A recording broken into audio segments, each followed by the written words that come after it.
Okay, first of all, Greg, your centerman for a good portion of the year, Ryan O'Mara, is up in the National Hockey League right now. Talk about getting adjusted to a new centerman and what sort of challenges that poses. Well, anytime you lose a player like Ryan, it always affects the team, especially this part of the season where we're trying to make a push for the playoffs. We are starting to get some chemistry, me, him, and Benny O. And, with the call up to him, we've had to, go through some different line changes and different combination of guys. So, I don't know, it's just kind of we've had to dull down our game and keep it simple and play a different style with him out of the lineup and a couple other guys out of the lineup. But so far we've been pretty effective. I think we just got to work a little bit harder in the games and to get those 2 points instead of losing in the shootouts. Yeah, it's been kind of odd. 3 shootout losses so far through the first 6 games on this long road trip. But what are some of the things, I think you already touched on it, but the main things the team needs to do here these last 8 games or so to make the playoffs? Well, I think everyone's got to buy into the same system, and that's just keeping it simple, getting pucks to the net, creating offense that way, and driving the net, and just giving that extra little effort that will make the game a complete game. And I think that's where we've been getting in trouble, is we haven't been playing 60 full minutes. And if we can do that, especially against these guys, we've had some trouble against them all year. And if we play 60 complete minutes, then we should have success against them.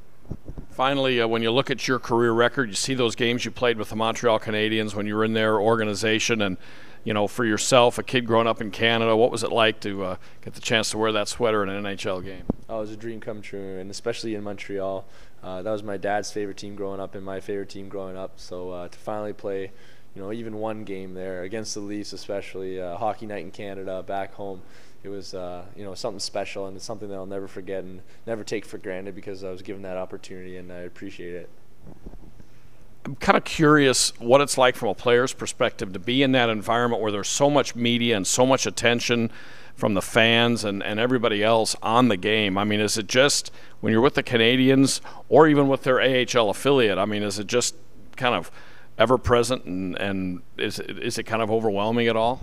Yeah, it is overwhelming, but I kind of went under the radar a little bit just with my status as a player. But I think it has its ups and downs as a player being there. When the going is good, it's a great place to be. It's it's the mecca of hockey to play in Montreal.